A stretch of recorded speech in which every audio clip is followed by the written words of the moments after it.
Hello, and welcome to the Dole Institute of Politics. My name is Caitlin Riffer, and I'm a member of the Dole Institute Student Advisory Board. Welcome to the Dole Institute of Politics. The Dole Student Advisory Board is comprised of KU students committed to the bipartisan mission of the Dole Institute. Members of the Student Advisory Board receive many great opportunities. If you're a student and would like to join, please contact the Dole Institute. We would like to encourage each of you to get special benefits and support the Dole Institute by becoming a friend of the Dole Institute. If you enjoy this evening's program, please let us know by contacting us on Facebook, Twitter, or through our website email. Hearing assistance is available, and we have a loop seating section at each program designated by a sign. If you have any questions about the loop, or if at any time during the program you have difficulty hearing, please alert one of our staff members or student volunteers. Before we begin tonight, I would like to remind you to please turn off your cell phones. After the interview, we will have time for audience questions and answers. If you have a question, please raise your hand and a student helper with a microphone will come to you. Please stand if you're able and ask for just one brief question. And now, please welcome Senior Associate Director, Dr. Barbara Ballard.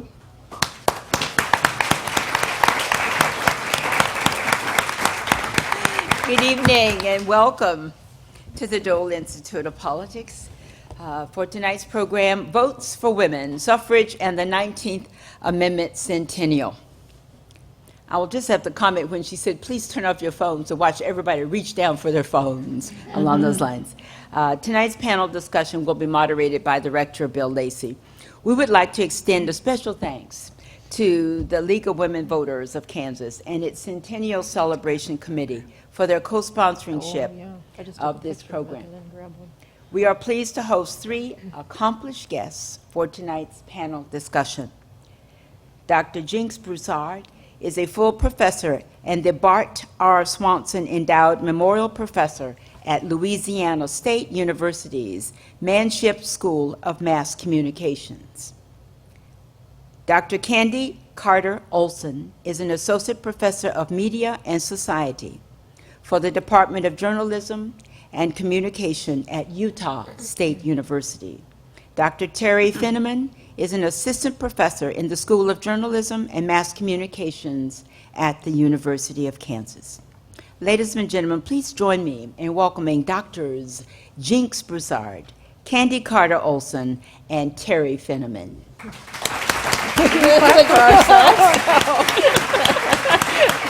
It seemed like we should.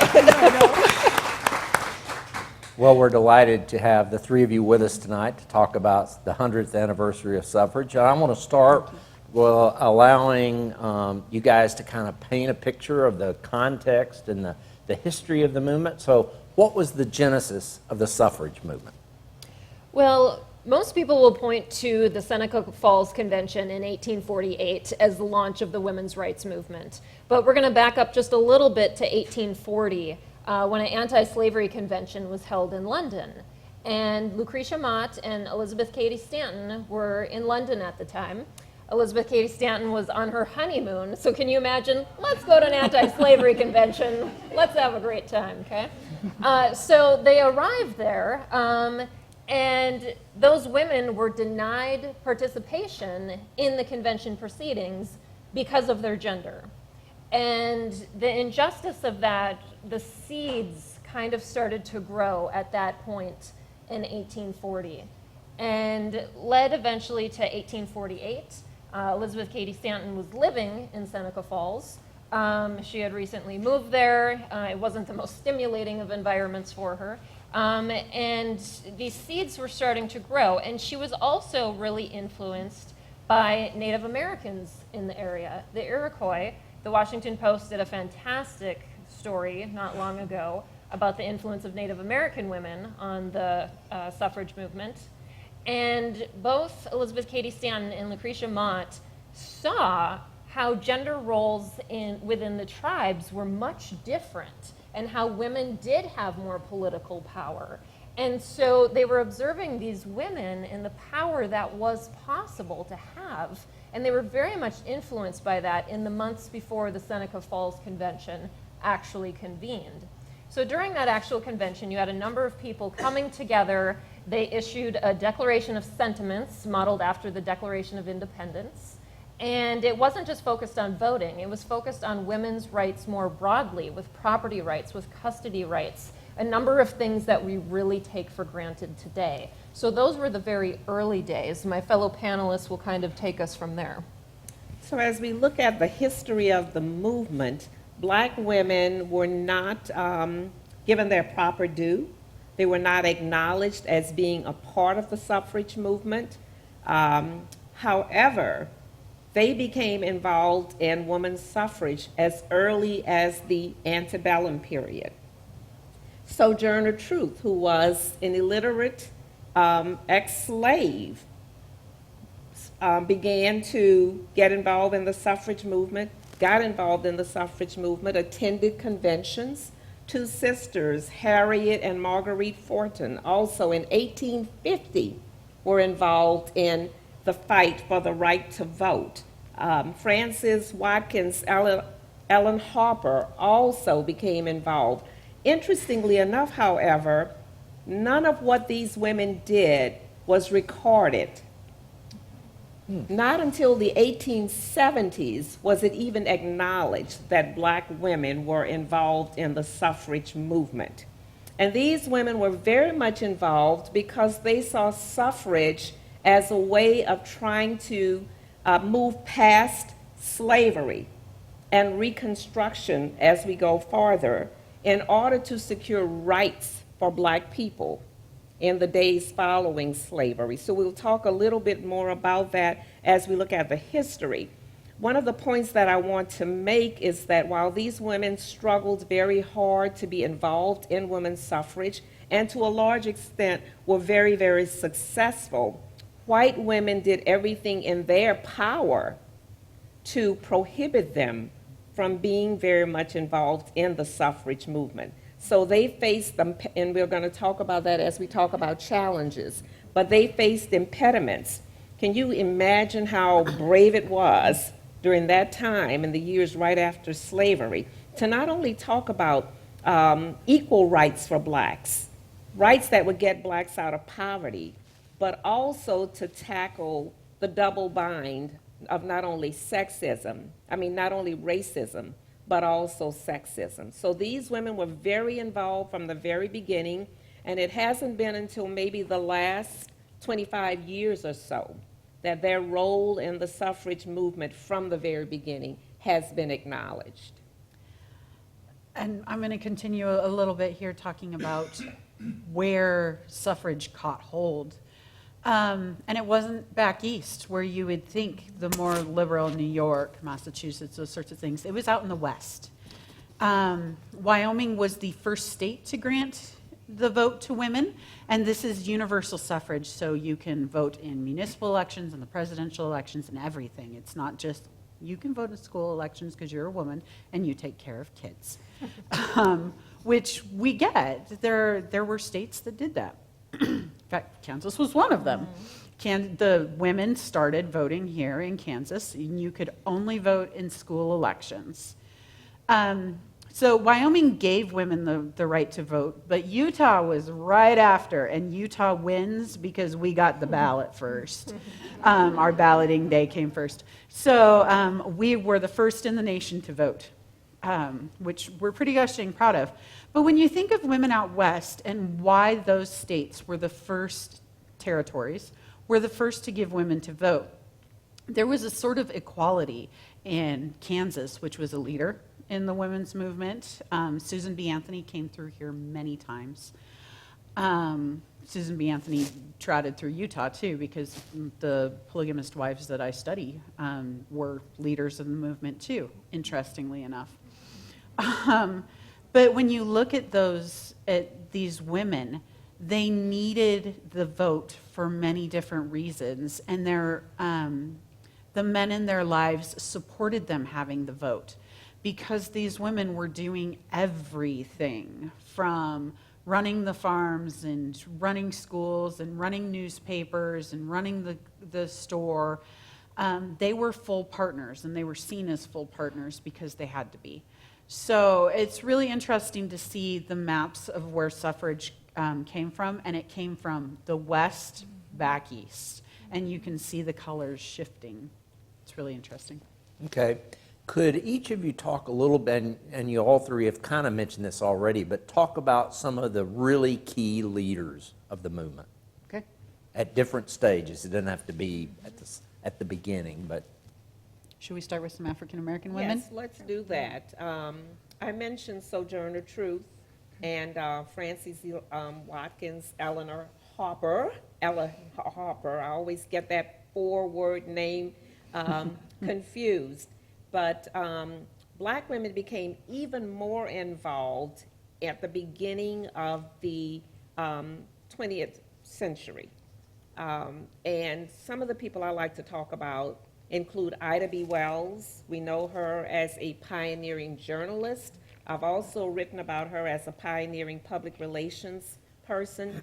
She championed the anti-slavery, the anti-lynching campaign, but she was also an ardent suffragist, and she was a strident ardent suffragist. So she was one of the leaders. Mary Church Tyrell was another leader.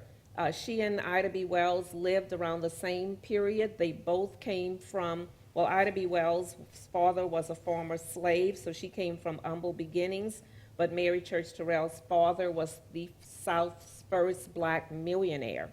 But both of these women rose to positions of prominence in their community.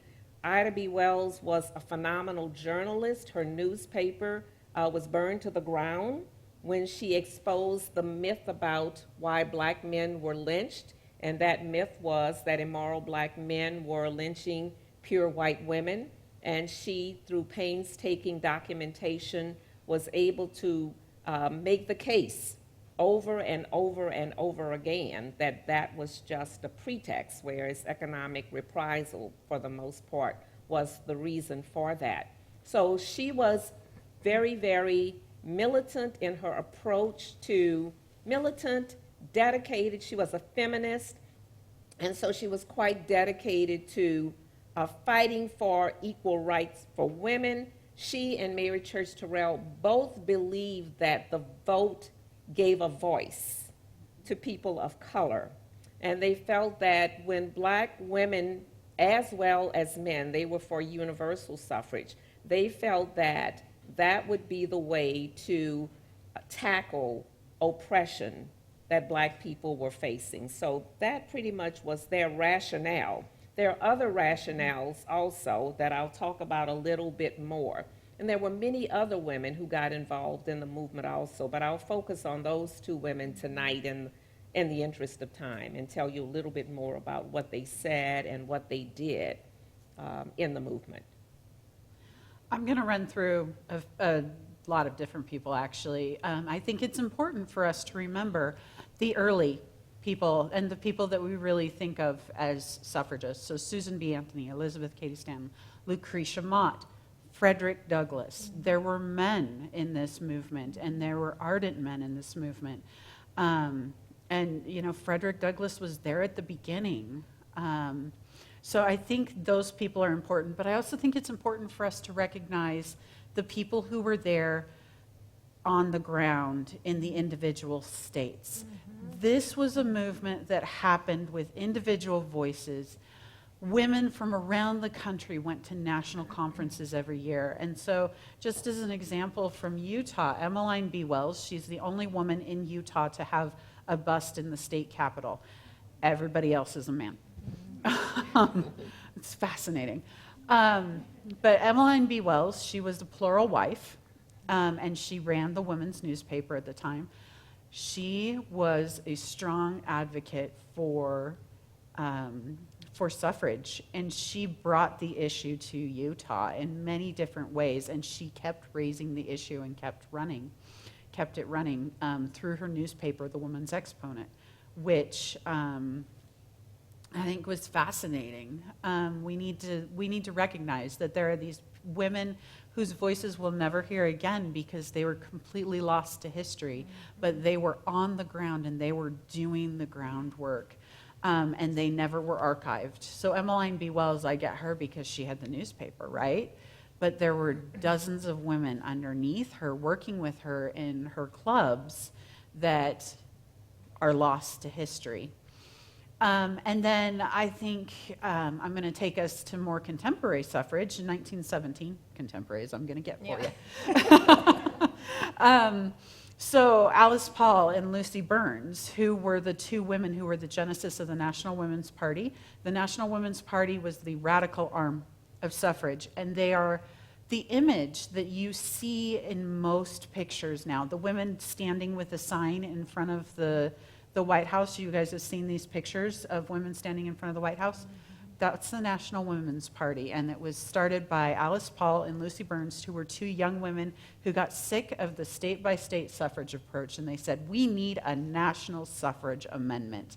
It's too slow. It's 1917. 11 states by 1917 had the suffrage.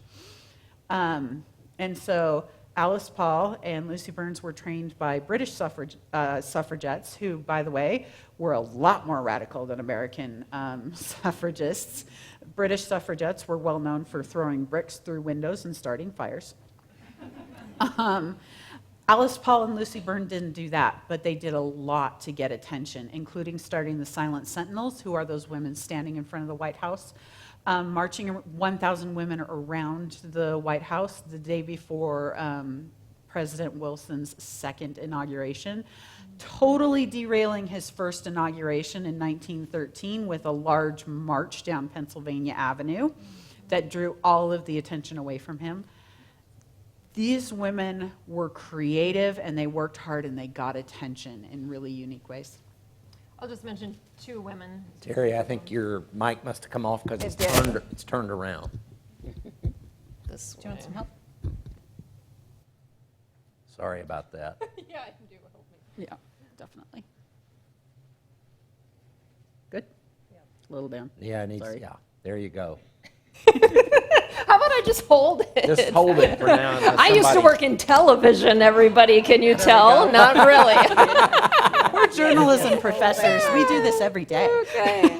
Anyway, two women that I wanted to point out, I'm a former political reporter, is Victoria Woodhull, the first woman to run for president in 1872. I love this woman. Whenever I give these talks, I ask, how many of you know that the first woman who ran for president was in 1872? Nobody knows this. Yes, a few, yes. Very few, okay? Students don't never know this at all. And so she ran on the Equal Rights Party. She advocated for free love. She was involved with Susan B. Anthony, Elizabeth Cady Stanton. She was at the suffrage conventions and very active in that. And then another woman that I will mention is Jeanette Rankin, the very first woman elected to Congress in our country in 1917 from Montana. She learned her political skills working as a suffragist. She traveled in New York, in Washington, in California, trying to promote, and of course in Montana, trying to rally state legislatures to pass this amendment on a state-by-state basis. And so those two women also played a significant role. And Okay. let me just say, Go right because ahead. I'm trying to lift these black women from obscurity, and then I'm saying, well, I'm only going to talk about Ida B. Wells and Mary Church Tyrell. But in fact, there were other women such as Gertrude Moselle, Josephine St. Pierre Ruffin. These women practiced their activism both against racism and against sexism through their role as journalists. And so they, as I said, gave voice to the voiceless by writing the stories, writing the editorials, depending heavily on the black press.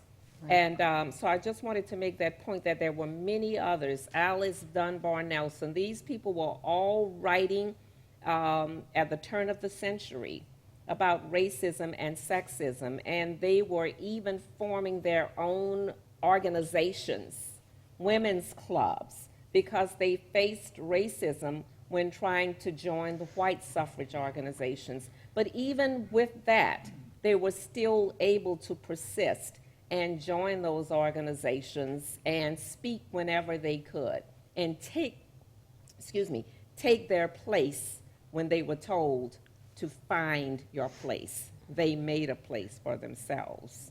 Do you mind if I build on that really quick? Go ahead.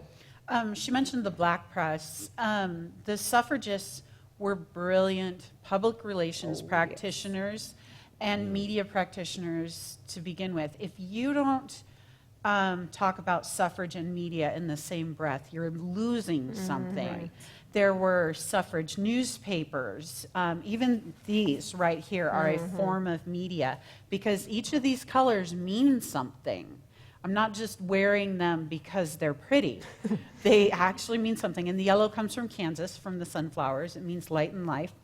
The white is purity, and the purple means loyalty. Different from the British royalty, of course. So when you're looking at this, they planned everything down to the very clothes they were wearing to give a message, to send a message. And they were more media savvy than most people are today. And I think that's something we really need to think about. If the black press didn't exist, these women wouldn't have had a voice. If the suffrage press didn't exist, these women wouldn't have had a voice. The Women's Exponent, which is the suffrage newspaper I study in Utah, only had a circulation of about 1,000. But people would pick up that newspaper and they would read it and pass it on. And it got passed on across the ocean. And so it had international coverage. And the black press ran these women's editorials, ran accounts of their meetings, photographs, were really their staunch supporters. Interestingly enough, while the black press celebrated the women for what they were doing, there was some in the black press who did not support women's suffrage. Right. Because they were afraid of their questions had to do with, well, what's going to happen to the children? And who's going to take care of domestic responsibilities. But even with that, these women persisted, and the black press, to its credit, celebrated who they were and what they were doing and chronicled what they were doing. What were some of the challenges that the suffrage movement faced? Well, I study the anti-suffrage movement. And She's so, got the evil side. Yeah, I got the evil side, yeah. And so that was definitely a thing. So it's interesting because the anti-suffragists didn't formally organize until the 1890s, because at that point it was so widespread to be anti-suffrage that there was really no need to organize. They thought what was going on in the West, in Utah and Wyoming, was just a bunch of hillbillies doing their thing, right? So they weren't really too concerned about it. But by the 1890s, you start to see this concern about this progressivism that spread and some of the momentum that the suffragists are gaining. And so Massachusetts and New York form anti-suffrage organizations specifically aimed at, tamping this down. And they used a number of arguments. Certainly religion was a major one. Playing into that God created men and women for very separate roles, and you need to stay in those roles because that's what God in the Bible says, right? And obviously religion is a very important factor to a lot of people, so that was a very reasonable argument for people to buy into. You also just had this perspective that women, number one, weren't smart enough to vote, or that women were simply too busy in the home and voting would be a tremendous burden. When were they supposed to have time to educate themselves on the issues and the politicians when that actually mattered to people, right? Some people just pick a name that sounds good nowadays, right? Then it was kind of like, we don't have time to educate ourselves to be able to vote because we're too busy cooking and cleaning and taking after the children. So how could you possibly do this? The separate spheres, and we still have it existing to this day, really, but it was very, very firmly entrenched back then, of men are in the public, and it is women's job to just be in the home and run the home, and blurring those lines was very frightening and just not thinkable to people at this time. And really, women actually appreciated the power they had in the home. That was their sphere they had power over. So they actually feared losing some of their power by getting equality, which I know sounds a little crazy, but that was an actual fear. And then, of course, you also had some very crazy ideas, like think about some of the crap you see in your Facebook feed, you know, that was happening back then too, right?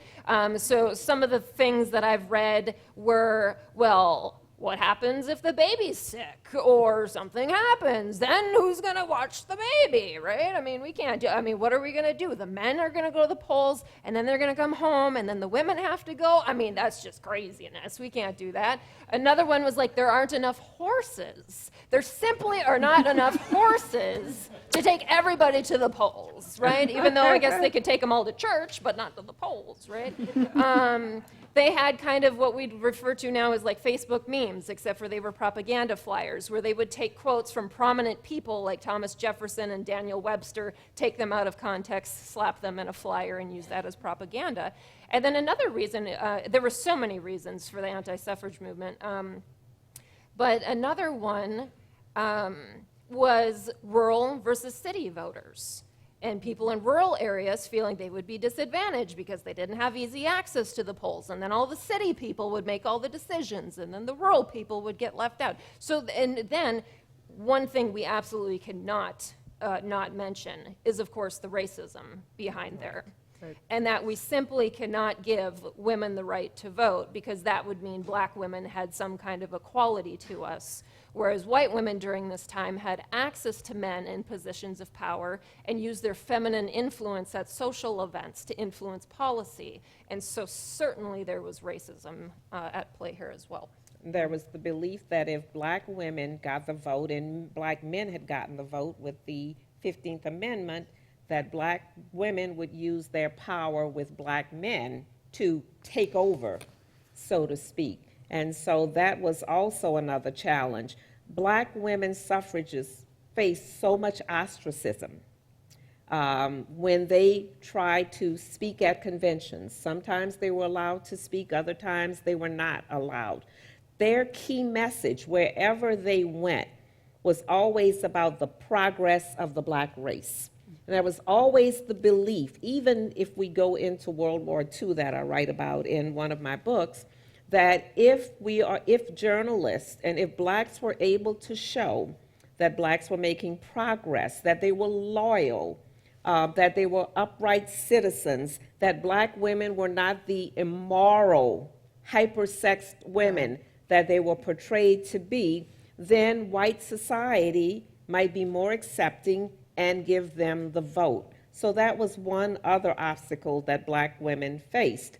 And then as the movement went along, black women such as Ida B. Wells and Mary Church Tyrell found out that women who had been their supporters and their advocates during the anti-slavery movement, during antebellum, put gender rights above black rights. Right. And so that was paramount. So they had to fight that battle also when trying to argue for universal suffrage. And I'll tell you a story that if we go all the way back to, if we fast forward to 1913, when Ida B. Wells was a very good friend of Susan B. Anthony, and so was Mary Church Tyrell, a good friend of Susan B. Anthony.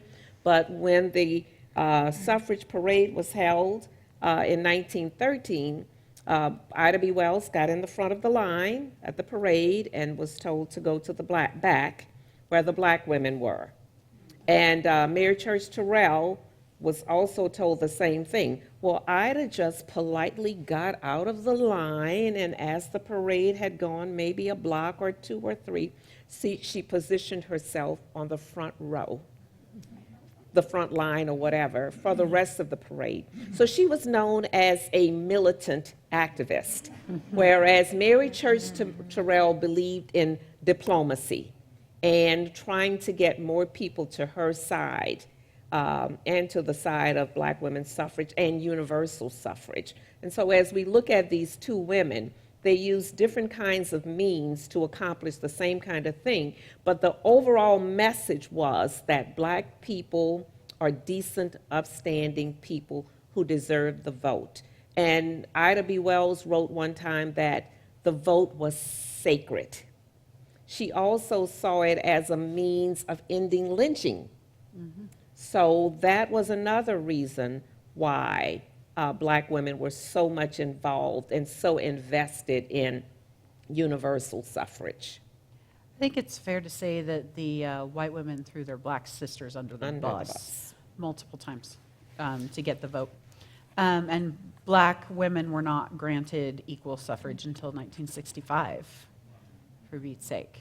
And so when we talk about 1920 suffrage going in, remember that is white women, equal suffrage right there. And we still have many challenges to the vote even today that I think are really important to talk about, including, access to the polls, ID requirements. All kinds of things are keeping people from this civic right today.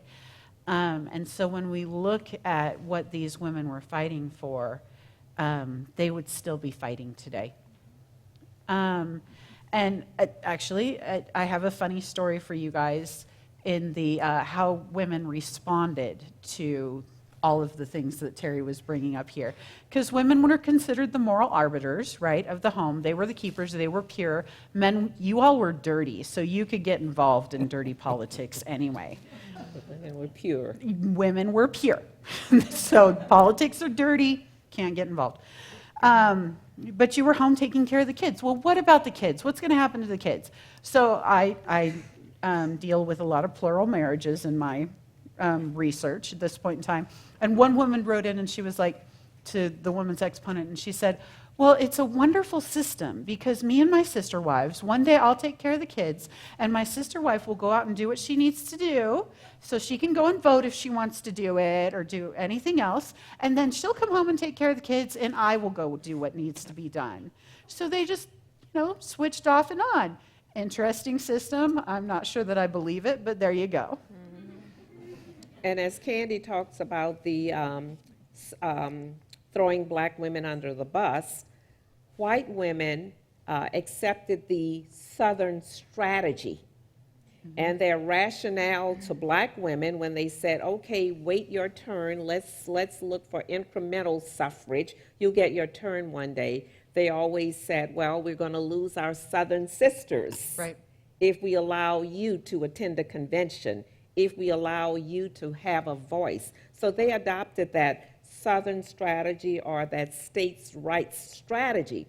But interestingly enough, as time progressed, black women also found out that this was not just the view of the Southern white suffragists, that their sisters in the North and in other places also tried to show that there was a difference between the black woman and the white woman, and that the black woman was not yet ready for suffrage. And so, black women had to really fight this battle just to have a voice. What role did Kansas play in the suffrage movement? That's all you, friend. Well, if you picked up one of our beautiful bookmarks in the back, hopefully you have a chance to look at our beautiful exhibit that our state suffrage committee and League of Women Voters put together. It's absolutely beautiful. It's the last night, I believe, that it's in Lawrence. It'll be traveling across the state throughout the next year. But it's really interesting to me. I just moved to Kansas a year ago. I'm originally from North Dakota. And so I've been learning more about the Kansas movement in the past year.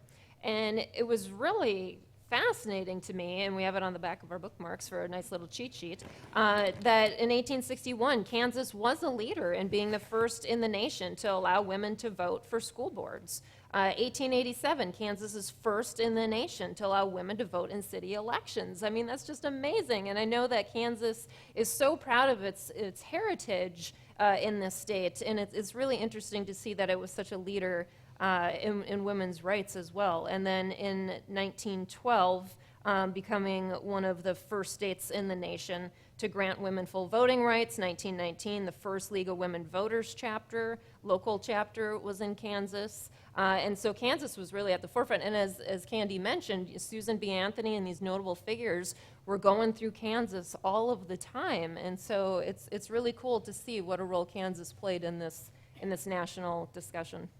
Kansas comes up a lot when you're looking at any state because Kansas, the women here had a voice in the national level, and so they were in conversation with women across the United States.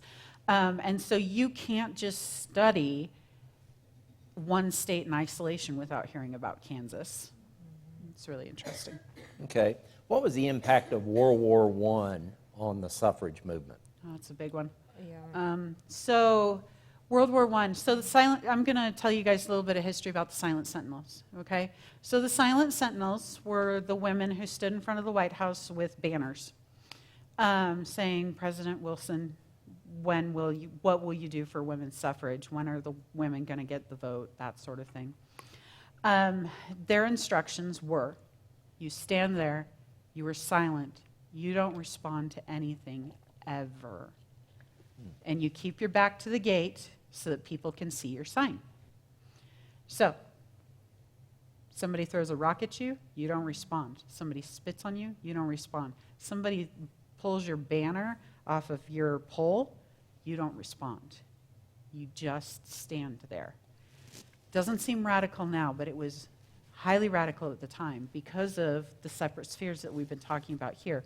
Women didn't make a spectacle of themselves. Women didn't come out. They didn't talk. They didn't get into the public sphere. So these Silent Sentinels were radical, and they were in the president's face. So January 12th is the first day that they picketed at the White House. It was right after the election, second election for President Wilson. Fast forward to March, and the eve of President Wilson's inauguration, 1,000 women with banners marched around the White House, drawing attention away from the inauguration of President Wilson and to themselves and to the issue of suffrage. 1 month later, World War I starts. And suddenly, these women who were a fun sideshow in the media and had become kind of a tourist attraction for people, they became the enemy because they weren't for America. They were against the president. They were advocating for their own rights rather than America first. Now note that phrasing of America first. They were called socialists. Pacifists was used as bad words against them, those sorts of things. They didn't give up. They still picketed every single day in front of the White House. June comes around and they're getting pretty angry because, well, they've been framed as the enemy. President Wilson has the Russian envoy, Russia is our ally at this point in time, come to the White House. And at this point in time, they unveil what's known as the Kaiser banners, and they start calling Wilson Kaiser Wilson rather than President Wilson. Now, for those of you who don't know the context, our enemy was Germany, and the leader was called the Kaiser. So this is the supreme enemy and a supreme insult. And in front of our allies, no less, they're calling out to Russia saying, your women have the suffrage vote. Why don't you talk to our president and see what awful things he's doing to women here in the United States? Possibly understandably, President Wilson got ticked off, really angry, and the women start being arrested. Now, interestingly, if you go back to Washington, D.C., to the Belmont Paul National Equality Monument, which is the only women's national equality monument in the United States, there are for sale there these pins that look like a jail cell with a little heart on them. If you were arrested, you were given a jail cell pin for surviving. The women went on hunger strikes, all kinds of things. They called themselves political prisoners because they were arrested ostensibly for blocking traffic, which is a whole load of recombinant bovine waste, as John Oliver would say. They were obviously arrested for annoying the president. Come on up to November 10th, and more than 40 women were arrested. 4 days later, the women didn't give up. They were arrested and released that time, which was highly unusual. Usually they were thrown in jail, and it was just a $25 fine, but the women said they were innocent, so they refused to pay that $25 fine. 4 days later, November 14th, 33 women were arrested, 31 were sent to Occoquan Workhouse in Virginia.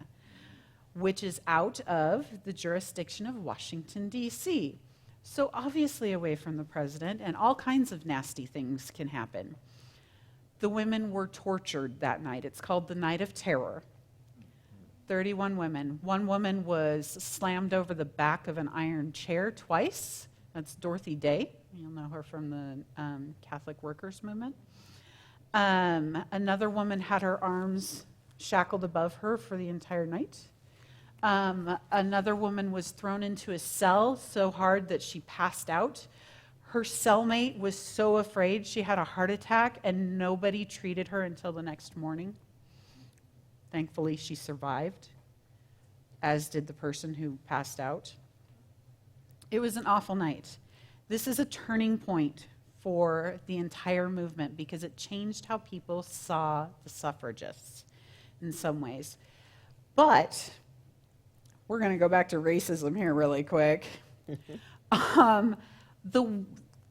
This was used as the women, as a tool, and they went to the media and they repeated the story over and over again. And in their own newspaper, they reported they had a first-person account by a 73-year-old grandmother who had one lame foot. Her name's Mary Nolan. It's a hair-raising account of the night, and she was the oldest person there. And she went around talking about it. But when they were talking about it, they were describing the Occoquan workhouse as this awful place where these lovely white women were thrown into cells and forced to scrub cells with Negro prostitutes and the worst kind of Negro women. And I'm quoting here. These are terms that they were using in the media because they were trying to rouse the Southern white man to come in on his chivalric horse and save them with the vote. Interesting. Yes, I mean, what can you say? We see a lot of those tactics still in today's age. We've seen those tactics throughout history. I admired the way that black women used the rational appeal. For example, Mary Church Tyrell wrote about she showed discriminatory laws that impacted not only black people, black women, but also white women. And one example she gave was that a woman whose husband left her and her children when the children were very young, and he divorced them, and he came back years later when the children were adults, and property that the mother and the children had amassed was taken from them and given to the male. Mm-hmm. So those were messages that not only resonated with black women, but with white women also. So she wanted, these black women journalists wrote all kinds of stories like that showed discriminatory practices. I can give you one example after another. And I think that helped to sway white women's supporters. And I don't mean to sit here and say that the black women did not have supporters, because a lot of white women also continued to support the quest for universal suffrage for black women, for white women, and for black men. But by the same token, that Southern strategy, the denying of women the access to white suffrage clubs. And black women were very ingenious because they started their own clubs. Ida B. Wells and Belle Squire in 1913 started the Alpha Suffrage Club. And that the aim was to show black women the power of their vote. The club even had demonstrations where voting machines were brought to the meeting and people were shown how to cast their ballots. And I'll tell you an interesting story about William Thomas Hale, who was running for mayor of Chicago in 1915. And he knew that he needed the black vote in order to win. So he reached out to Ida B. Wells because she was a prominent journalist and a prominent suffragist. and asked for the vote and to come and speak before black women. Ida B. Wells said, that's fine, but we need some promises from you. We want to make sure that our people are going to get jobs, that our people are going to get access to a decent education and economic and social opportunity. And he said, oh, of course, of course, of course, of course. The suffrage club registered 10,000 women to vote, okay? And they voted for William Thomas Hale. What do you think happened, ladies and gentlemen, after he won? Not a thing. So he did the same kind of things that Wells had told him, please do not, we will support you, but you cannot just come to us when you need our vote and forget that we exist when you get the vote. Well, she never heard from him again.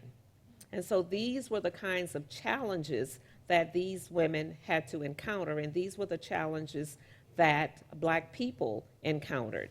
And going back to passage of the amendment, so yes, the amendment passed, but black women were not able to vote, as we've said. But the black women journalists such as Mary Church Tyrell and Ida B. Wells and Alice Dunbar Nelson continued to write about the need for women's suffrage. And they tied it also to lynching, so that if you can vote, you can get people out of office who are for lynching.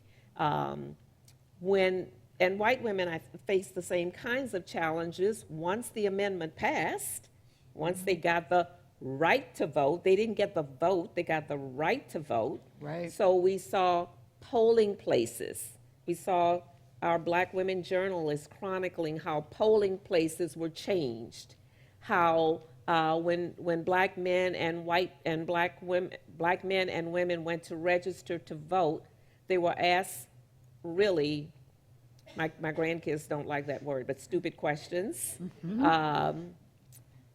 Questions that were ridiculous, that's a better word, such as, tell me how many words are in the dictionary. How many of you can answer that? And so the black women would constantly point out that highly educated people of color, they didn't use those words, they used black people, could not vote because they were born black, whereas illiterate, thieving, murderous white men could vote because they were lucky enough to have been born with white skin. So a lot of their comments were biting, but they also made the point about just how much sense it did not make to prevent black women and black men and all women from having the vote. As Candy mentioned, World War I was just so critical. It was just a really critical point in women's history. So in December 1916, Josephine Dodge was the leader of the AntiSuffrage Movement. After California won the right to vote, the anti-suffragists started freaking out a little bit. And so then they formed a national anti-suffrage organization around 1911. Josephine Dodge was the leader of that in 1916, and there's an interview with her in December where she says, suffrage is beaten, they'll never get another state. Josephine Dodge did not foresee World War I, and our entry into World War I, and how significant that would be in taking down her movement. There was a lot of fear-mongering from the anti-suffragists, which is still a very popular and very effective technique today in strategic communication for influencing people's political views. And they used it as they could. They talked about the evil effects that would happen, playing into the fear from the war and the uncertainty going on in the country at that time. We cannot have more upheaval than we already have. If we give women the right to vote, there's going to be evil effects. The suffragists were a menace to our society. They were referred to as enemies of the nation. Okay? So Candy had mentioned America first, enemies of the people. Those phrases go back 100 years. These are not new phrases that are being used. They were used against the suffrage movement 100 years ago. And it's really interesting because when you look at the suffragists' responses to these things, they used very concise, reasoned arguments to fight back, and sometimes a little sly humor. So of course, during this time, with so many men abroad, women had to fulfill some of these men's roles back at home to keep the country functioning. And so you no longer could really use the argument that women couldn't handle an extra burden or they weren't smart enough, because they were helping keep this country going. And so the suffragists would have some quotes in the paper like, we're having such a great time working with the antis in the factory. We look forward to voting with you one day, right? We're doing this together, right? A little bit of snide humor at that. And so showing that women could do it, women could step up, women could get involved in the male sphere was so critical. Okay, I'm running out of time, so I'm going to ask one last question, then we'll open it up to questions from our audience. And I'm going to kind of combine two questions here and cheat a little bit, but you guys can address either a part or both parts. At the end of the day, what's the significance of the 19th Amendment, and what are some of the limitations of the suffrage movement? Well, the significance of it, I think, is still today, thinking about the civic importance of using your voice, of saying, I think it's an interesting argument when you say, I'm not going to vote as a protest. Wait, isn't your vote a protest? Isn't this what we do? Isn't this how we speak? Isn't this what people have been fighting for? And you're not going to use it as a protest? I think that's a really interesting argument. The importance of it is saying that women are equal to men. And again, that's white women, right? But that women do have influence and should have influence. And even today we can see women in politics. We're increasingly going into places that have never had a woman before. And I think we're going to increasingly see women going there because women have the power to do so. And the 19th Amendment proved that. What are the limitations of it? Well, I think the limitations of it we've already talked about quite a bit, right? It doesn't cover everybody. We've still got barriers to voting in this country. In my state, we have the largest Navajo reservation in the United States. Our people on our Navajo reservation are fighting to vote for many ways because the polls aren't accessible to them, because there's ID requirements and their tribal ID doesn't count. All kinds of barriers to the people who were originally in this country, y'all. So just thinking about that, I think the 19th Amendment has some really interesting limitations to it when we think about, well, who actually can vote and who cannot? I mean, the reason that the League of Women Voters and here at KU were really making a big deal out of this anniversary is because so much of women's history isn't included in mainstream history. So many of these stories have been lost. Yes. And it is so important to share them, that people are educated, that they talk about this, that that you realize all of these people who came before you to give you the basic rights that we take for granted today. There were people who did that for you.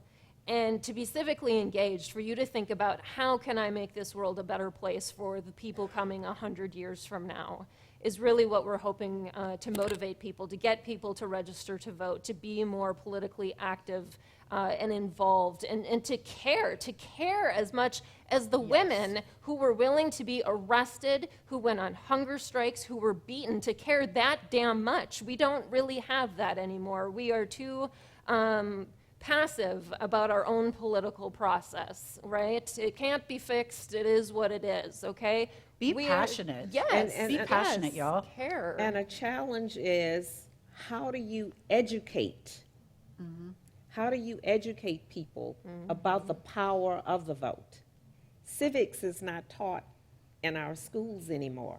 Not in Louisiana for sure, and I'm told in a lot of other places. Government is not taught. So people do not even understand the power of the vote. They don't understand the value of the vote. When I talk to young African Americans, they said, oh, I don't need to vote. And so that's why my mission is to give voice to the voiceless and let people know about these pioneering, courageous women who faced all kinds of impediments, humiliation, and so forth, in order to continue pressing for the right to vote. And that fight did not stop. You know, Reverend Ralph Abernathy's wife died last week, and she was one of the powers behind the movement that tried to get blacks registered to vote. And so that fight still continues. We have gerrymandering right now. Yeah. Where, that's a big you thing. know, in Louisiana, blacks from New Orleans, Louisiana, which is urban, all the way up to Shreveport, encompassing rural areas and so forth, make up the one black congressional district out of 7. And so because people don't understand just what the vote means. So if you sit home and you don't vote, or you say my vote doesn't matter. I was in the beauty salon a couple of months ago when we had an election going on, and I was voting early, and I noticed, and I vote in New Orleans in a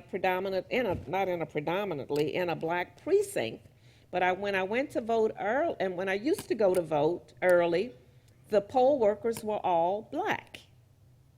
And lately, like with the last 3 or 4 elections, the poll workers are all white.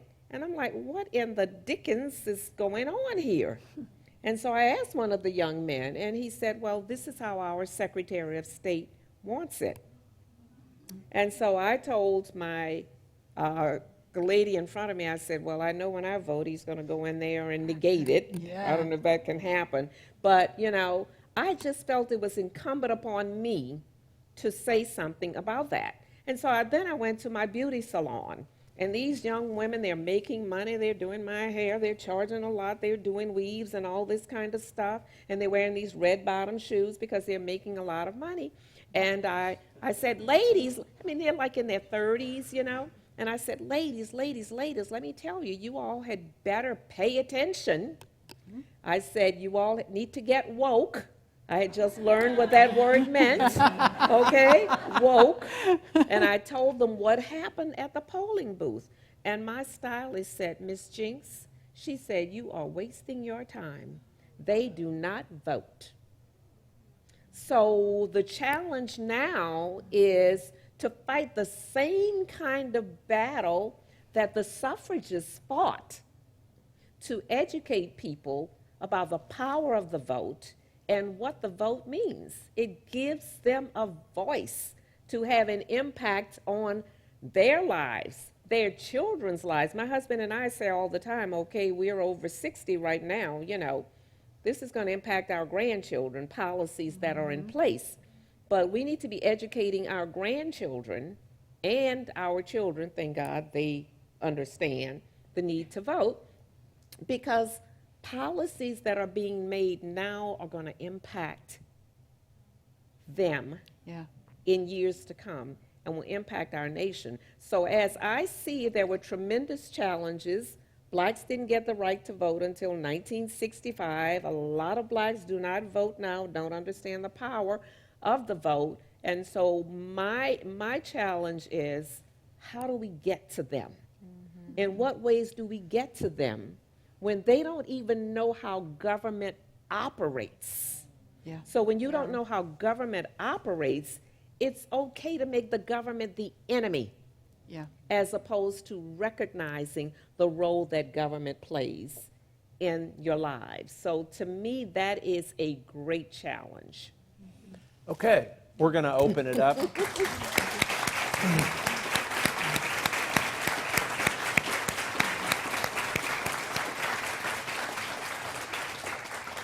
I could have sat here and listened to this all night, but I know you're going to want to ask some questions, so I'm going to give you the chance to do so. Now, who's working mics tonight? Okay, Caitlin and Ashley. Get their attention, raise your hand if you have a question. They'll come around and we'll call on you. And guys, when you get a question, hold your hand up so I know you've got one. So we'll start back here with Ashley. Okay, you talk about that black women did not have the vote in 1920, and then they had it in 1965. Can you tell us more about the journey from 19... Right, you want to take that one? Oh, yes. Black, black women remained involved. Mary Church Tyrell was writing articles pointing out discrimination against black women and black men. These women continued until they died to press for suffrage. And they didn't call it suffrage then, they just called it the right to vote. And so, beginning with World War II, when black people had to fight for the right to fight in the war. Right. They literally had to fight for the right to go and defend their country. And when they came back, some people argue, some people say the civil rights movement began with Martin Luther King and so forth. But in my book about African American foreign correspondence, I argue that the civil rights movement began right after World War II. When black men who had gone over there, and black women, and fought for freedom abroad, pointed out the hypocrisy of a nation that talked about freedom and denied basic human rights to its African American citizens. And so those guys came back and they said, hell no, we are not taking it anymore. Yeah. We have been over here, we have lost our lives, we have showed our loyalty. Just to digress a little bit, the Tuskegee Airmen went over there and they kicked rear end. They were also given that support role. They were only supposed to chaperone the white fighter pilots, and before you knew it, they were knocking German planes out of the air. They were knocking Japanese planes out of the air. The black press told their story. And black women journalists continued to tell those stories. And there was a guy whose name was William Worthy, and this was after the Korean War. So I'm telling you about the progression here with regards to not just the right to vote, but the civil rights movement. And so after the Korean War, blacks remained even more committed in the 1950s to pressing for civil rights and for telling the real story about what took place. Because the black press and those black male journalists who were embedded with the Tuskegee Airmen chronicled every battle. The pages of the black press were filled with downed planes or stories about the accomplishment, because the goal was, what did I say a few minutes ago? Show how good we are. Show that we're loyal. Show that we're smart. Show that we are not these loose women or these immoral, brutal men. And so they told those stories, and then they took the fight for the vote on the road. And so we had Freedom Summer in 1954, and we had the sit-ins, and we had Selma. And so that is what took place over time, from the passage of the amendment all the way through the genesis of the civil rights movement until today. And so I argue now that the challenge is, how do you get that fire back?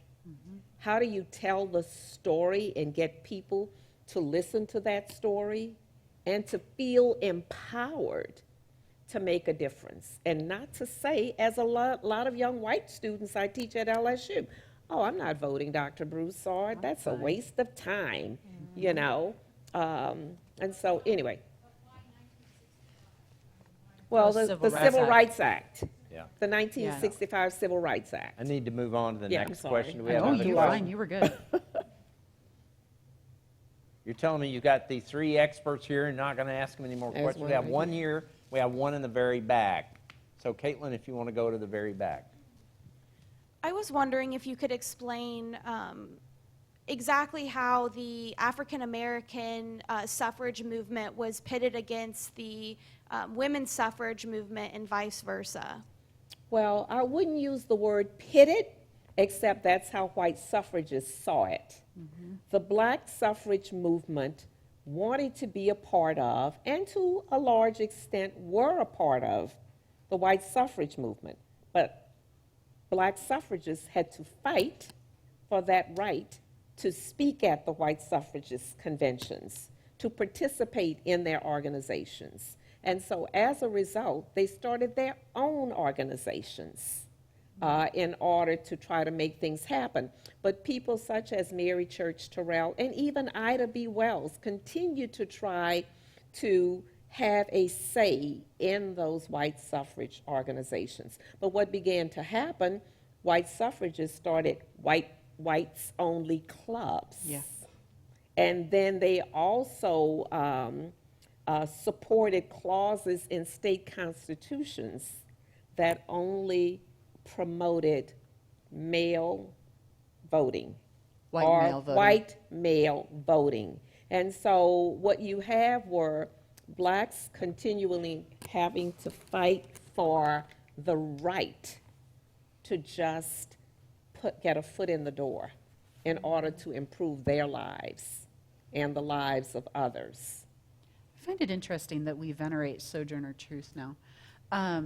And we all know Ain't I a Woman, which you should really look at the language of that and question whether that was the language that she was really speaking with, or whether we've changed that language over the year to fit our conception of how she should have spoken. So we venerate her, but she would go to these conventions and not be allowed in. She would go up to speak and they would tell her she couldn't speak. But she was an ardent suffragist, and she was passionate, and she was in all these things. So I don't know that we were necessarily pitted against one another, but, you know, white women were like, wait your turn. You know, when we white women get the vote, we'll help you as well. But that But you're never not happened. ready. But you're not ready, yeah. And it never happened, right? There were white women who really did help after in World War I or World War II, and after World War II, and in the civil rights women, there were white women who were really active in those movements and in getting their black sisters the right to vote. But I think it's really interesting looking at the suffrage movement, and that was just the way it was to them. It was a public relations tactic, as I was saying, to get certain people on their side, because they knew that the power mongers, the ones that they needed on their side to get the suffrage vote, didn't believe in black equality with whites. And so they ran that line to get the They suffrage wanted. vote. Yeah, to get what they wanted. Okay, we have a question in the back. Yes. In politics today, we have very few women that have run for office. And I'd like you to comment on whether or not you see this as a significant issue and what we need to do to make changes. Absolutely. I mean, we like to think that, you know, we have equality now, everything's all fixed, but sadly that's not the case. I mean, women in politics face extreme sexism and extreme implicit bias, which means we may not even know that we have these biases inside of us because it just is how it is, and we don't know any different. It's invisible. Yeah, it's invisible, right? My book takes a look at press portrayals of women politicians from the 1870s through into the 2000s, and I mentioned earlier Victoria Woodhull, the first woman to run for president in 1872, how she was vilified in the press, referred to as Mrs. Satan, a fit subject for a lunatic asylum. I mean, we still saw Hillary Clinton described in those kinds of terms today, like 120 plus years later. We still have these attitudes out there, right?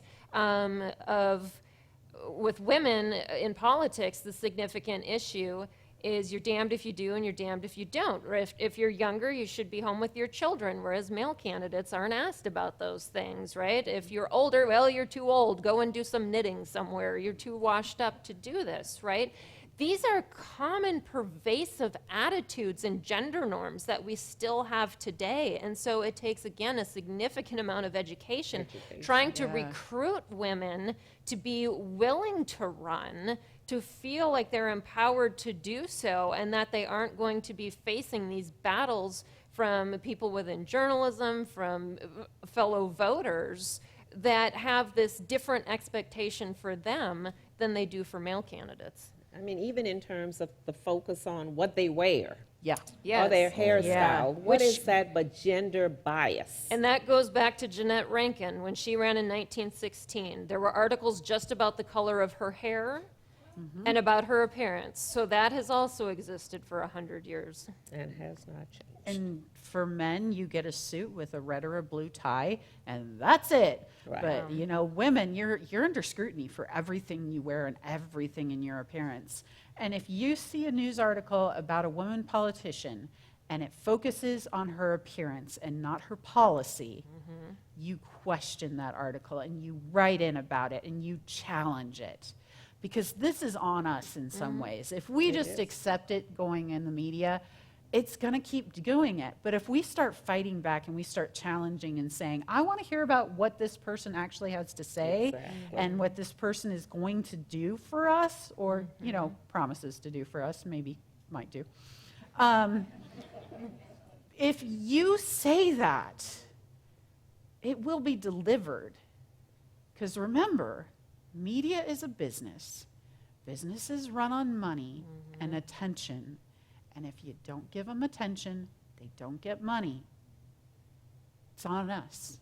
I mean, an example of that in this campaign is there was a story about Elizabeth Warren and her dog. The actual story was about her dog, humanizing her and making her more likable, right?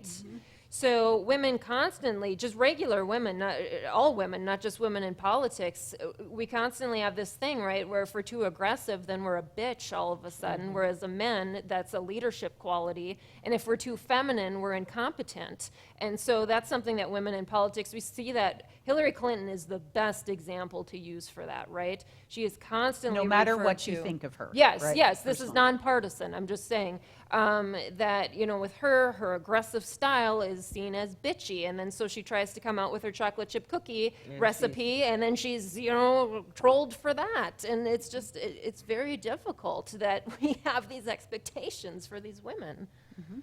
Okay. You can't win. Yeah. We have time for one more question. Do you have it, Ashley? Okay. Well, first of all, I brought my knitting with me, so I'm prepared. Thank you. What are you working on? A tiny sock, just a little sock. Tiny sock. Oh. Knitting the names of my enemies. No. So I love you right now. Thank you. Hey, you, School of Journalism. So my question, and you've started to address it a little bit, is you mentioned the role the suffragette newspapers for everyone played a part in it. What role do you see the media in playing a part of this going forward, given the fact that we still have issues with voting, and given the fact that there is still access issues? What is the role of public relations and media going forward? It's all about the fight for attention, right? This is an exercise I do with my students, and just think about this really quickly. How many hours a day do you spend immersed in media without even thinking about it? Billboards, ads around you, your phone. How many hours do you spend on your phone? Your computer, a book you might read at night, all of these things. My students tally it up, they don't sleep. I've had students up to like 16 hours a day immersed in media, right? The big problem is attention. How do you direct attention when the world is screaming at us constantly? And so I think the winners in the future are going to be the people who learn how to manipulate the media for attention. And we're seeing them now. It's the money mongers, right? It's the people who have the money behind the social media who figured out how to get the rage machine going. Because again, if you can get people afraid, if you can get them angry, they're gonna run. It's something I teach in my classes, and we talk about, fear as a motivating factor. But I think in the media right now we're seeing so much fear mongering because it gets money, because it gets attention. And I think our candidates have to become social media savvy. Experts. So no matter what, I tell my students, no matter what you think of Donald Trump, he is a master communicator. He puts out a message, he reinforces it over and over and over again. And it's repeated by right, the mainstream and media. it's repeated. So his Twitter feed has taken the place of the Associated Press in setting the public agenda. So whatever he tweets becomes the topic of conversation for that particular cycle, and that cycle might just last an hour or half an hour because he tweets something else. And so for candidates who want to, and for women who want to get more visibility, they need to become more adept at using the technology, such as Twitter, such as Instagram, to constantly get their stories told. And, students will say, well, Dr. Broussard, how does that happen? Well, guess what? Let them hire you. You guys are geniuses when it comes to social media, and you're learning about messaging and reinforcement of those messages and what kinds of emotional cards to play and what kind of rational cards to play.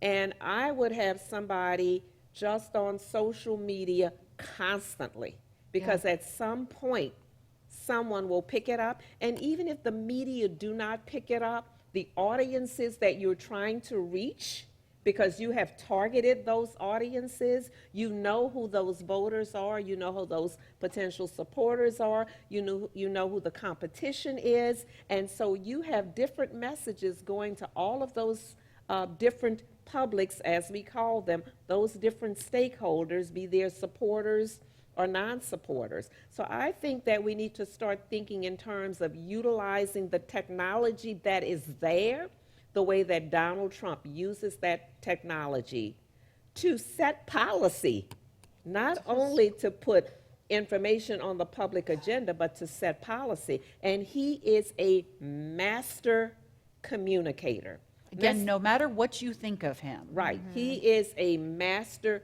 communicator. Okay. Well, I hope all of you will join me in thanking the professors for an entertaining and highly educational evening. Thank you very much. That was great. Thank you. That was fun. So thank you all for coming out. And there, Terry, I think, is coordinating a big kind of year-long series of events. And so if you want to come up and ask her what all is going on, you can do that afterwards. But thank you all for coming out.